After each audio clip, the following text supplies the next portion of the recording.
자, 1학년 친구들 반갑습니다. 15번째 한국사 수업 시작하도록 하겠습니다.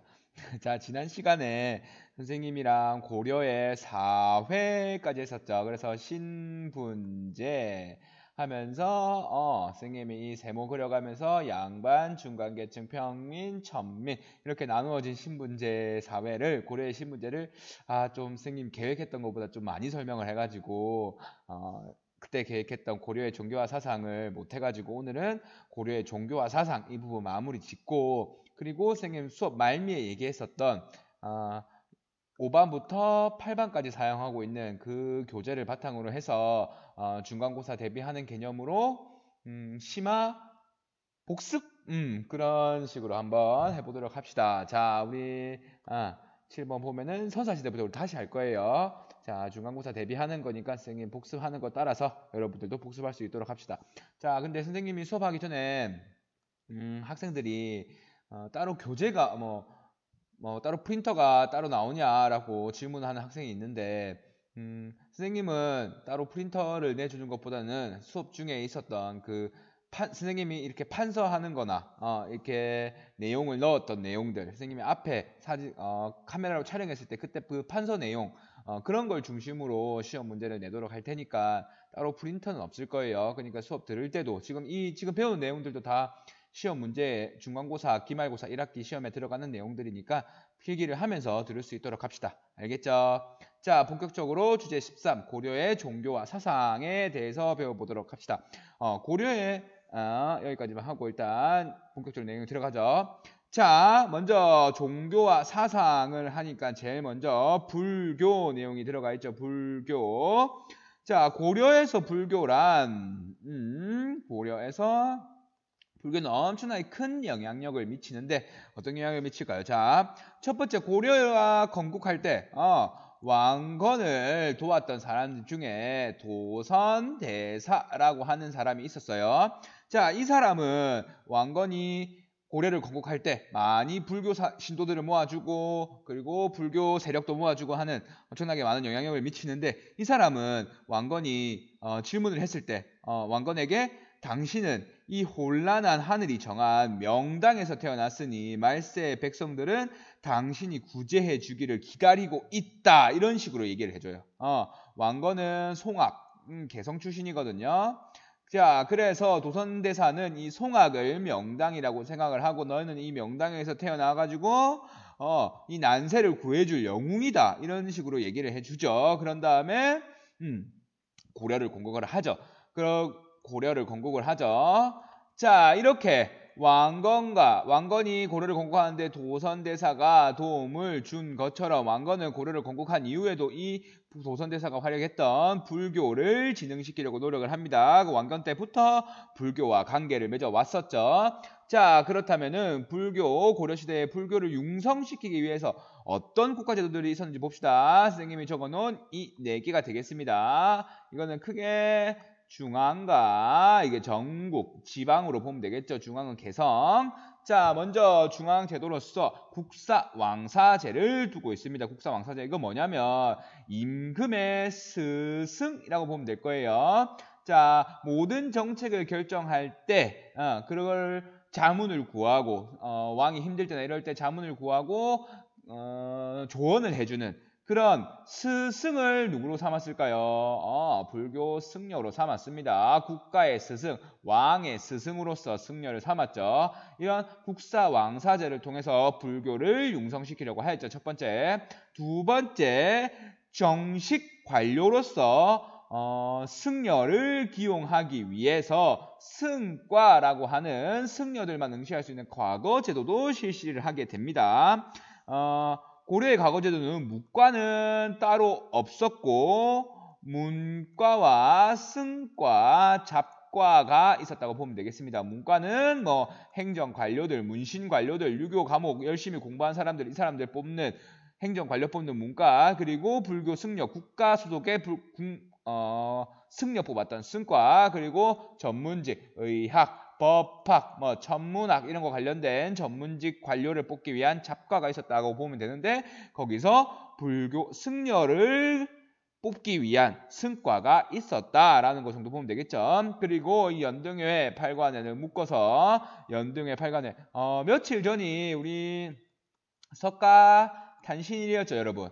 석가탄신일, 석가모니 부처가 태어난 날을 기념하기 위해서 지정된 날로서 그날 되면은 우리 여러분들 선생님도 딱히 뭐 종교를 할 건 없는데 엄마 아빠 따라서 이런 날 절에 가면은 막 절 입구부터 해가지고 절에 막 등을 달아 놓았죠. 그래서 이 등이 달아 놓고 그 소원을 비는, 등에 자기 소원을 적고 그 등불을 밝혀서 소원이 이루어질 수 있도록 부처님께 비는 이런 등다는 연등 행사가 이미 고려시대 때부터 있었다. 연등회라는 이름으로. 그리고 팔관회 같은 경우에는 뭐 산신 그리고 용신 이렇게 전국 팔도에 있는 모든 신들에게 불교식 행사를 치러서 복을 빌고 소원을 비는 그런 행사였어요. 전국적인 단위에. 자, 그랬기 때문에 이 대규모의 행사였던 연등회 8관회를 통해서 왕실의 위엄을 과시를 하고 민심을 규합을 할 수 있었어요. 여기 적을게요. 왕실의 위엄 과시 그리고 민심 규합이란 게 있겠죠. 우리는 이런 대규모 국가 행사를 치를 정도로 우리 왕실은 탄탄하다라고 하는 왕실 위엄 과시하고, 그리고 우리도 지금 동네마다 지역 행사가 있듯이 이런 것들 다 지역민들의 단합을 위해서 실시하듯이 이런 대규모 행사를 통해서 민심을 하나로 모을 수 있었던 거죠. 이 역할들 좀 중요하겠죠.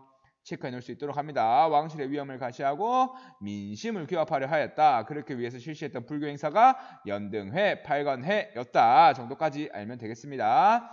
자, 그리고 전국적으로는 향도라는 것도 실시하게 됩니다. 향도가 뭐냐면 동네마다 있었던, 동네를 한 묶음으로 묶었던 불교 공동체라고 보면 될 거예요. 이때 했던 게 뭐 다 같이 절도 짓고 탑도 만들고 막 이런 대규모 공사에 이 향도 불교 공동체가 가서 여기 향도에는 양반이나 천민이나 일반 평민 할 거 없이 모두 똑같은 입장으로 이 향도에 참여했기 때문에, 그리고 이 참여해서 같이 절도 만들고 탑도 만들고 불교 탑도 만들고 이런 걸 함을 통해서 전 국가가 단합될 수 있는, 전 국민이 통합될 수 있는, 이런 민심을 규합할 수 있는 이런 역할까지 하게 되는 거죠. 향도 중요한 개념입니다. 고려에만 있었던 독특한 제도죠. 향도. 이런 모든 백성들이 한 집단에 속해지면서 불교 공동체라고 하는 향도에 속해지면서 같은 공동노동을 하면서 단합을 하게 되는 거죠. 근데 이 공동노동을 하는 거는 다 불교 이념에 따라서 우리가 전생에 이런 공덕을 많이 쌓아놓으면 어떻게 된다? 후생에 극락왕생한다. 인간으로 다시 태어난다. 벌레나 동물 이런 걸로 태어나지 않고 인간으로 태어나기 위한 이런 공덕을 많이 쌓기 위해서 이런 불교 공동체에서 이런 노동들을 했겠죠. 알겠죠? 자, 지금까지 불교 융성을 위한 국가 제도를 보았습니다. 국사왕사제, 승과, 연등 8관에 전국적으로는 향도 이런 것들이 있었습니다. 자, 두 번째, 이제 좀 중요한데 우리 신라 할 때 동일 신라에서 대표적인 불교 인물 누구였죠? 불교 대중화에 힘썼던 원효와 의상이라고 한다면, 그리고 왕 오천축 국전을 지었던 해초, 인도와 같은 서역의 불교 국가에 다녀온 이후에 갔다 왔던 유람기를 썼던 해초뿐만 아니라 이런 원효, 의상 이 세 사람이 중요하다고 했다면, 이 고려에서는 쌤 좀 이따 배울 의천과 지누리 엄청나게 중요한 인물입니다. 왜 중요한지 봅시다. 자, 신라의 원효 의상과 같은 경우에는 아까 불교의 대중화라고 했죠. 원효 같은 경우에는 나무아미타불, 나무아미타불, 나무아미타불만 외치면은 부처님 될 수 있다. 이런 어려운 불교 경전 공부할 필요 없다. 이런 걸 통해서 백성들도 불교를 배울 수 있도록 했고, 의상 같은 경우에는 관세음보살, 관세음보살, 관세음보살만 외치면 된다고 했었죠. 자, 고려를 한번 봅시다. 먼저 고려 초에는 불교를 진흥시키고 융성시키는 과정 아까 배웠었죠. 고려 초부터 의상대사를 비롯해서 고려는 불교와 관계를 맺고 있습니다. 자, 특히 왕건 등 이 왕실의 입맛에 맞는 불교 중에서 교종불교라는 게 있었는데 이것들을 융성시키는데 교종불교가 뭐냐면 자, 선생님이 간략하게만 설명할게요. 자, 불교라는 것은 자, 궁극적으로 보면은 우리가 부처님의 말씀 열심히 공부하고 그리고 착한 일 선한 일 많이 해서 덕을 쌓아서 어떻게 하는 게 목표예요? 불교 열심히 믿는 거는 극락왕생하는 게 목표겠죠. 그리고 궁극적으로는 부처님이 되고 싶어 하는 거고 그리고 다음 생에서는 미천한 벌레나 동물 이런 게 아니고 다음 세상에도 인간으로 환생하고 싶어 하는 이런 것들을 목표로 불교 공부 열심히 하는 거죠. 근데 이 목적을 위해서 방법이 두 가지가 있었어요. 방법. 첫 번째 방법이 부처님이 남기신 말씀이었던 불교 경전 공부, 화엄경, 법화경, 천수경, 기독교로 치면 성경 공부 이런 거 열심히 해야 된다라고 하는 측면이 교종이었고 다른 한편으로 그런 거 필요 없다. 불교 경전 공부 열심히 해도 필요 없다. 진짜 중요한 거는 내가 얼마나 기도 많이 하고 참선해서 깨달음을 얻는가 이게 중요하다라고 하는 측면이 선종입니다. 자, 근데 이 교종과 선종의 가장 극명한 차이점은 교종 같은 경우에는 불교 경전 걸려면 뭘 알아야 돼요? 문자를 알아야 돼요. 문자는 일반 백성들 알 수 있습니까? 지금 먹고 살기 바쁜데 글 읽고 책 보고 이런 거 할 수 있습니까? 못하죠. 자, 그렇기 때문에 교종과 같은 경우에는 왕실이나 귀족, 양반들과 같은 고위층들이 자신이 글을 읽을 수 있었던 고위층들이 선호했던 종파고 선종 같은 경우에는 글을 몰랐지만 부처님의 말씀을 듣기 위해서 노력을 했었던 일반 백성들이 선호했던 것입니다. 자, 그런데 고려 초에 진행되었던 불교는 왕실 주도의 그리고 양반 주도의 불교였기 때문에 교종 중심의 불교 경전 열심히 공부해야지만 부처님이 될 수 있고 극락왕생할 수 있다라고 하는 측면에 교종불교 중심의 융성을 하게 됩니다. 자, 그런 상황에서 시간이 점점 지나면서 교종 내에서도 여러 종파가 생기면서 여러분들 몰라도 되는데 화엄종, 법상종 이런 종파들이 생기면서 우리 기독교에서도 장로교, 그리고 장로회, 그리고 천리교, 천리회, 감리교, 이런 여러 종파들이 있죠. 불교에서도 불교 여러 종파들, 화엄종, 법상종, 어떤 불교 경전을 주요 바이블로 삼는지에 따라서 나눴다고 생각하면 될 거예요. 이거는 화엄경, 이거는 법화경 이런 것들이 있는데 여러분들 몰라도 되고 어쨌든 이 불교 내에서도 이런 갈등, 대립이 엄청나게 발생을 해요. 자, 그리고 교종 안에서도 갈등이 일어나고 교종과 선종 내에서도 교종과 선종 간에서도 갈등이 일어나게 됩니다. 자, 지금 불교 전 국민이 믿고 있었던 불교가 이렇게 나뉘어지니까 국민의 분열 그리고 분열되고 단합이 제일 되지 않는 상황에서 지금 등장한 여기 이 인물 의천이라고 하는 인물이 등장을 합니다. 의천과 같은 경우에는 당시의 왕이었던 숙종의 동생이었는데 이 사람은 왕자 출신이었어요. 자, 그래서 불교를 통해서 이 형님의 왕권 강화를 위해서 엄청나게 도움을 많이 줘요.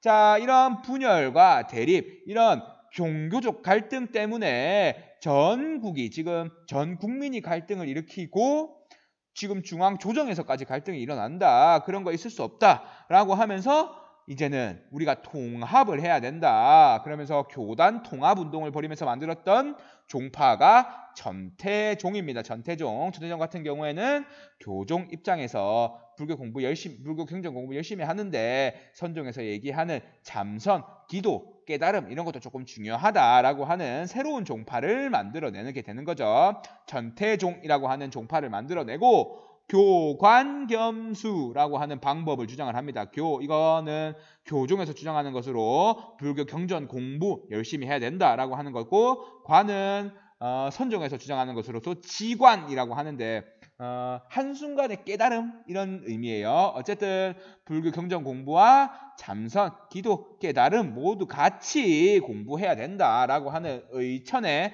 불교 통합운동, 교단 통합운동이 벌어지게 됩니다. 그렇기 때문에 신라 같은 경우에는 불교 대중화에 따라서 원효와 의상이 중요했다면 고려에서는 불교 통합운동 입장에서 의천과 진울이 중요하게 됩니다. 알겠죠? 자, 그런데 의천은 이렇게 통합하려고 노력했으나 의천과 같은 경우에는 왕자로서 형님의 도움을 받아서 이뤘던 이런 물리적인 통합일 뿐이었어요. 그러니까 빵을 두 개가 있는 하나 있는데 이거를 강제로 이걸 하나로 만들기 위해서 힘을 모아서 붙였던 것 뿐이죠. 그러니까 그 힘이 떨어지면 자연스럽게 빵이 떨어져서 다시 두 개가 되는 거죠. 그랬기 때문에 의천이 이런 통합을 하려고 했던 것은 강제로 국가 권력에 의한 물리적 통합이었기 때문에 의천이 죽고 나서는 다시 재분열하고 갈등을 일으키게 됩니다. 자, 화학적 융합이 아니었기 때문이죠. 자, 이렇게 갈등이 많이 일어나는 상황에서 새롭게 이런 갈등, 분열 다시 극복하자라고 주장한 사람이 진울이 되겠습니다. 진울 같은 경우에는 수선사 운동이라고 해서 기존에 있었던 불교 종파 이런 것들 필요 없다. 우리는 몸을 닦기 위해서 공부를 하고 수양을 하기 위해서 모인 새로운 모임이다. 사는 모임이거든요.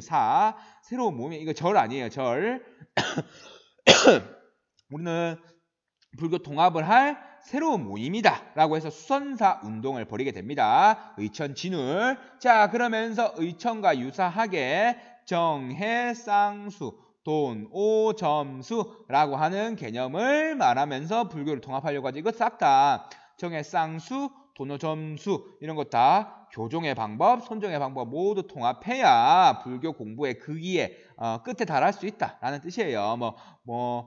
한순간에 깨달음도 중요하고 돈, 오 한순간에 깨달음도 중요하고 점진적인 수양도 중요하다. 무교 경전 공부 열심히 하는 것도 중요하다. 이런 걸 주장을 하는 거죠. 결국엔 의천과 진울 시대가 다르지만 불교 통합을 위해서 노력했던 사람이라고 보면 됩니다. 알겠죠? 진울 교과서에 나오는 요새라고도 있는데 이건 진울 다음에 이거는 해심이고 다음에 몰라도 되고 요새라는 사람은 백련사라고 하는 또 다른 불교 통합 단체를 만들기도 합니다. 알겠죠? 자, 의천, 진울 대표적인 인물 꼭 외워둘 수 있도록 합시다. 수선사 운동을 전개했고 정해쌍수와 도노점수와 같은 교선 통합에 교종과 선종을 통합할 수 있는 그런 방법론을 제시했다. 의천이 제시했던 거는 천태종을 개창을 하고 교관 겸수를 제창을 했다. 미안해요. 선생님 목이 좀 아파가지고 물 좀 마셨어요. 자, 어쨌든 여기서 중요한 거는 의천과 진울이 되겠습니다. 알겠죠? 자, 여기까지 하고 다음 넘어갑시다. 자, 이제 불교는 여기까지 하면 다 되겠고 이제 유교 넘어가도록 합시다. 유교 같은 경우에는 우리 앞에 배웠을 때 성종 때 최승로라고 하는 사람이 건의한 시무 28조라는 게 있었죠. 그렇게 해서 성종 같은 경우는 최승로의 이 시무 28조를 받아들여서 어떤 정치? 유교 정치를 할 수 있게 된다고 했었죠. 그때 최승로가 주장했던 건 앞에서 말한 이런 불교는 당시에 왕건 때 그리고 광종 때까지만 하더라도 불교 이념에 따라서 국가를 운영하니까 그러면 안 된다. 불교는 수신의 도리이다. 수신, 몸을 닦는 내 일신을 내 몸을 닦는 데는 좋지. 이거는 국가를 운영하는 그런 도리는 아니다. 국가를 운영하는 도리는 유교다. 유교가 치국의 도다. 나라를 다스리는 도다. 그렇기 때문에 불교로 나라를 다스리면 안 되고 유교로 나라를 다스려야 된다. 이런 건의를 성종이 받아들이게 되는 거죠.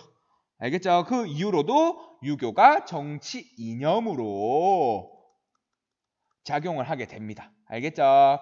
자, 일단 이거 지우고 선생님 좀 비워놨는데 빈칸을 좀 적도록 하겠습니다. 자, 일단 대충 지우고 그렇기 때문에 정치 이념으로서의 유교를 진흥하기 위해서 국가에서는 여러 진흥책들을 피게 됩니다. 먼저 과거제를 실시를 하게 됩니다. 정치 이념으로서 어쨌든 제일 중요한 건 유교에서 제일 중요한 건 충과 효이기 때문이겠죠.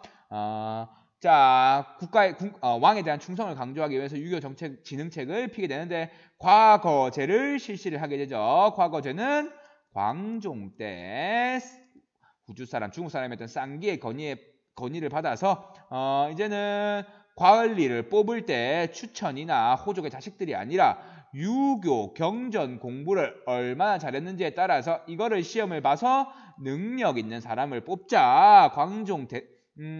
황제, 왕의 입맛에 맞는 사람들 뽑자라고 주장을 하는 거죠. 이때 과거제의 과거제의 기본 텍스트가 되었던 게 유교 경전이었기 때문에 유교가 엄청나게 발전을 하게 되는 거죠. 자, 이런 과거제도 실시를 하고 그리고 국가에서는 최고 유교 교육기관인 국자, 감 만들고 지방에는 유교를 교육할 수 있는 향교를 만들어서 국가에서 교수도 보내고 그렇게 하게 되는 거죠. 과거제, 국자감, 향교, 학교들이겠죠. 학교와 시험제도. 이거는 지금과 마찬가지로 엄청나게 중요한 정책들이겠죠. 그쵸? 자, 그리고 이런 유교가 중국에서 어떻게 발전이 되냐면 유교 같은 경우에는 선생님이 충효와 같이 이거는 가족과 국가 이념으로까지 밖에 국가 질서를 규정하는 것밖에 되지 않았기 때문에 진짜 사람들이 궁금했던 인간의 본성은 어떨까? 우주의 원리는 무엇일까라고 하는 이런 근본적인 질문에는 답을 해줄 수가 없었어요. 자, 그랬기 때문에 이런 것들 좀 더 궁극적이고 좀 더 원론적인 이런 내용들을 연구하기 위해서 유교를 좀 더 학문적으로 발전시킨 것이 성리학입니다. 성리학. 알겠죠? 성리학이라고까지만 알면 되고 이런 거 다른 거는 몰라도 돼요. 그냥 성리학, 유교에서 발전된 것이 성리학이다. 이게 고려 말에 들어온다. 성리학이 고려 말에 안향이라고 하는 사람에 의해서 들어와서 이 안향의 후배들이었던 신진사대부들이 이 성리학을 익혀서 당시의 지배층이었던 권문세족을 대항하던 비판하던 신진사대부의 정치적인 비판하는 이론으로 작용을 하게 됩니다. 신진사대부의 개혁 사상으로까지 발전을 하게 되죠. 고려시대 때 국가에 의해서 성리학이 받아들여져서 나중에 이를 통해서 발전한 신진사대부가 국가를 개혁하는 사상을 주장을 하고 나중에 이 신진사대부 중 한 명이었던 정도전이 신흥무인 세력이었던 아까 이성계와 결합을 해서 만든 나라가 조선이었죠, 여러분들. 그쵸? 그래서 여기에서 적을 거는 신진사대부의 개혁사상까지만 하면 되겠습니다.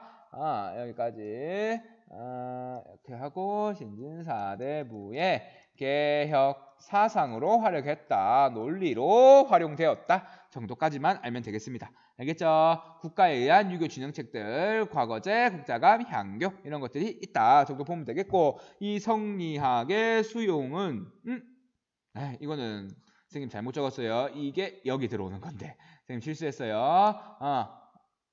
이게 국가에 의한 유교 진흥책들이었고 성리학의 수용이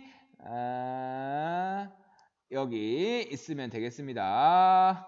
선생님 이해했죠, 여러분들? 이 내용을 여기 적으면 되겠죠. 알겠죠? 자, 다음 넘어갑시다. 역사서를 고려시대 때부터 많이 만들게 되는데 먼저 우리나라에 남아있는 최고라고 한 건 가장 오래된 역사서인 삼국사기가 김부식이라고 한 사람에 의해서 지어지게 됩니다. 이 김부식은 유교적 합리사관에 따라서 유교적으로 그리고 합리적으로 역사서를 쓰게 됩니다. 언제부터? 삼국시대부터 지금 고려에 이르기까지 유교적 입장에 맞지 않는 충과 효가 있지 않은 내용들은 비판을 하고 그런 내용들을 최대한 넣어서 쓰고 그리고 합리적이지 않은 뭐 귀신에 대한 내용이나 이런 신에 대한 내용 이런 내용은 절대 적지 않고 합리적으로 이치에 맞게 그런 내용들을만 담아서 역사서를 전개를 하게 되죠. 이거는 삼국부터 고려 시대의 내용을 적었다고 보면 되겠죠. 자, 그런데 시간이 지나면서 이거는 12 이거 세기까지는 몰라도 되고 자, 이제 고려 전기에 삼국 4기가 지어지고 우리나라 최초의 역사서 이거 정도 알면 되겠죠. 키워드 우리나라 최초는 아니고 최고죠. 제일 오래된 옛 고자 쓰는 최고의 역사서로서 김부식이 지었고 유교적 합리사관에 따라서 삼국시대 때부터 고려시대 때까지 역사서를 담았다. 역사 내용을 담았다. 정도까지만 알면 되겠습니다. 고려 후기에는 동명왕편과 삼국유사 제왕운기라는 게 지어지는데 이게 뭐냐면 동명왕편 경우에는 무신정권기에 만들어졌다고 보면 됩니다. 1170년부터 1270년 사이에 그때 만들어졌던 동명왕편 동명왕이라고 하는 거는 고구려 세운 동명왕이죠. 주몽의 역사죠. 주몽이 세운 고구려지. 그쵸? 그렇기 때문에 고구려의 역사서를 정리를 함을 통해서 그 고구려를 이어받았던 고려의 위대함을 높이기 위해서 동명왕편을 지었겠죠. 그렇죠? 자, 그런데 시간이 지나면서 몽골이 침입을 하게 되죠. 1270년 이후 무신정권기가 끝나고 이 몽골의 침입에 따라서 무신정권기가 끝나게 되죠. 자, 근데 우리 몽골의 공격에 대해서 어떻게 돼요? 우리 몽골의 공격을 막아내서 자주 독립을 이뤄내나요? 아니죠. 우리는 원간섭기에 들게 됩니다. 그렇게 되면서 왕 이름도 충선한, 충모강, 충정왕, 충공왕 뭐 이렇게 원에 충성하겠다는 입장에서 부마국인 우리나라가 되게 됩니다. 자, 이렇게 국가의 격도 떨어지고 우리 국민들도 엄청나게 자신감이 떨어지겠죠. 그런 상황에서 삼국유사 제왕운기라는 역사서가 만들어집니다. 자, 이걸 통해서 삼국유사는 이련이라고 하는 쓴 사람이 쓴 거고 이거는 뭐 이승유라고 하는 사람이 쓴 건데 몰라도 되고 어쨌든 원간섭기에 이런 책들이 쓰여지는데 이것의 중요한 점은 우리의 역사를 어디서부터 시작했다? 단군에서부터 시작했다. 단군 그 전까지 삼국 4기만 해도 삼국부터 시작하고 동명왕편도 고구려의 역사를 전개했고 자 단군은 우리 민족의 시조를 단군으로 설정을 하면서 단군은 우리나라의 시작으로 보면서 고구려 백제 신라를 뛰어넘는 우리 역사의 유구함. 우리는 고구려 백제 신라 처음부터 이렇게 나누어져 있었던 한 나라가 아니라 우리는 고조선, 조선이라고 하는 한 나라로 묶여 있었던 그런 유구한 민족이다. 자주적인 민족이다. 라고 하는 것을 강조를 하게 되죠. 삼국유사와 제왕운기를 통해서. 알겠죠? 자, 어쨌든 고려시대에는 고려전기에 우리나라 가장 오래된 삼국4기가 있었고 무신정권기에 동명왕편 그리고 몽골의 침입 이후 원간섭기를 지나면서 삼국유사와 제왕운기를 지음을 통해서 단군을 우리 민족의 시조로 설정을 하고 단군을 제일 먼저 시작을 하면서 우리 민족의 유구함과 자주성을 드러내려고 했다 정도까지만 알면 되겠습니다. 자, 그것뿐만 아니라 풍수지리 넘어가죠. 풍수지리는 신라 말부터 호족의 사랑을 받았었죠. 그래서 고려시대에 더욱 융성을 하게 되는데 풍수지리는 크게 자연 인문학이라고 보면 되는데 자연 지리학이라고 자연 인문학이라고 정도 보면 되겠죠. 제일 중요한 거는 풍수지리에서는 명당이 어딘가 풍수지리 바람 풍물서 땅지 이치이 이런 우리 자연물을 탐색을 해서 도대체 명당이 어딘가 이런 걸 찾는 거죠. 여기서 음택풍수는 이거는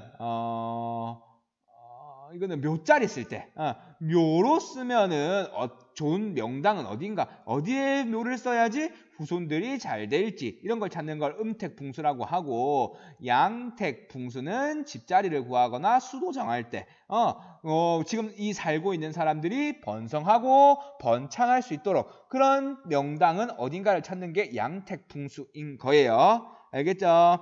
자, 어쨌든 인간의 길, 흉, 화, 복 이런 거를 자연물에 빗대어서 자연물에 따라서 어떤 자리에 명당이 들어서고 어떤 명당에 들어서야 우리가 길하고 좋은 일만 있을 것인지 그런 거 연구하는 게 풍수지리라고 보면 될 거예요. 이 고려시대 때 풍수지리가 발달하는데 고려가 건국되자마자 아까 말했던 도선대사가 개경명당설, 개경은 풍수지리적으로 명당이다, 왕이 나올 땅이다. 그래서 여기서 나왔던 개경의 성 송악, 지금의 개성이죠.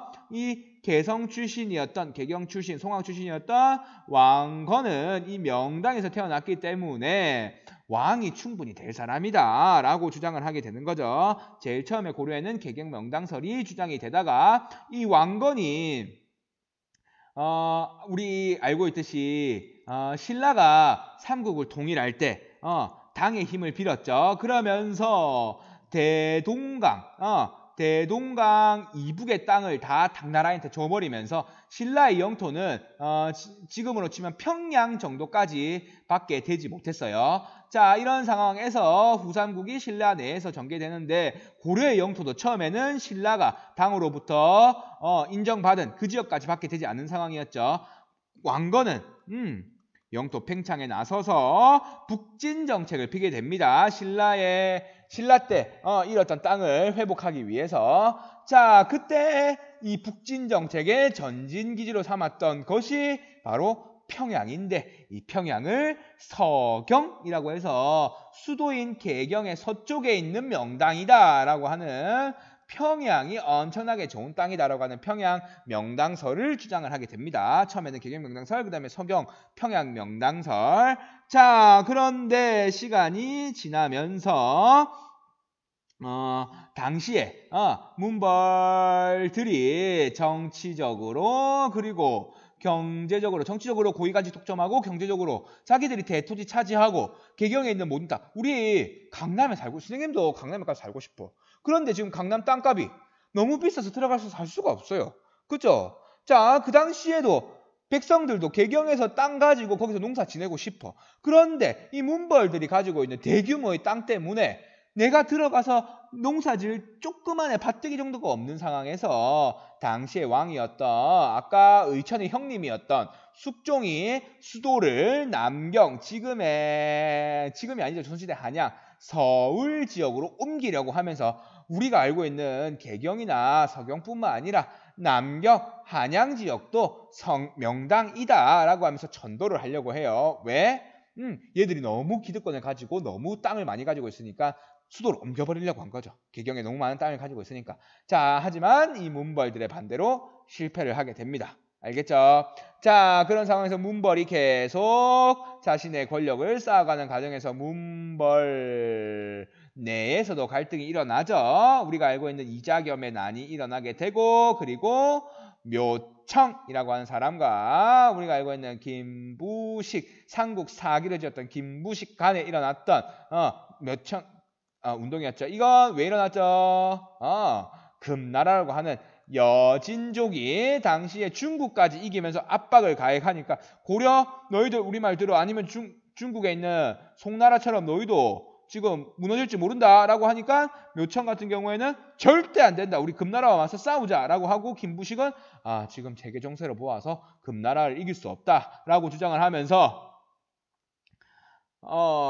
금나라를 이길 수 없다라고 주장을 하면서 금의 요구를 받아들이자라고 하는데, 당시에 왕은 이거를 받아들이죠. 그래서 김부식의 명을 받아서 금의 요구를 받아들여서 우리는 금을 황제로 모시고 우리는 신하가 되게 되는데, 이에 반감을 가지고 묘청이 그러면은 내가 서경에 나라를 만들고 수도를 옮겨서, 평양이죠, 평양, 나라를 만들고 옮겨서 내가 금나라에 대항하겠다, 금국을 정벌하겠다라고 주장하면서 여기에 나라를 만들죠. 뭐 대위라고 하는 나라인데 그건 몰라도 되고 어쨌든 묘청이 서경 천도 운동을 벌이게 됩니다. 금나라의 압박에 대해서 김부식의 건의에 따라서 우리가 황제를 모시고 금나라로 황제를 모시고 신하로 자청을 하게 되니까 이에 반감을 삼고 묘청이 서경으로 수도를 옮기려고 했었던 왜? 서경은 이미 서경 명당설에 따라서 명당임을 알 수 있었기 때문에 그쵸? 자 이런 것들이 있었습니다. 풍수지리 엄청나게 중요합니다. 고려에서는 경영명당설, 서경명당설, 남경명당설 제일 중요한 거는 묘청의 서경천도 운동이 되겠습니다. 추가로 사상적으로 도교라고 하는 우리 불교가 궁극적으로 부처가 되고 극락 왕생하는 게 목표라면은 도교라고 하는 것은 자연에 들어가서 우리가 신선이 되거나 도사가 되는 그런 무위자연의 그런 거를 꿈꿨던 게 도교입니다. 도교 불로장생.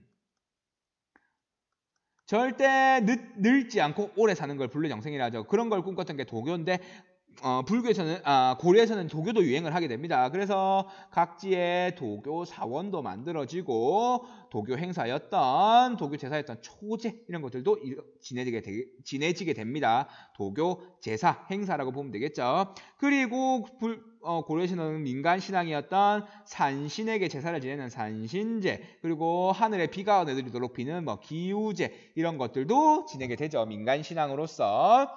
자, 지금 수업 시작한 지 36분인데 선생님 또 설명이 너무 길어버렸어요. 사상으로. 자, 그렇다면은 심학습은 다음 시간에 하고 오늘은 이 고려의 종교와 사상 부분 아까 말했던 불교, 여기 유교, 그리고 역사서, 그리고 풍수지리, 도교 이런 거 했던 내용으로 오늘 내용은 정리하겠습니다. 알겠죠? 오늘 좀 어려운 내용이었는데 여러분들 너무너무 수고 많았어요. 오늘 수업 여기까지 하도록 하겠습니다. 수고 많으셨어요.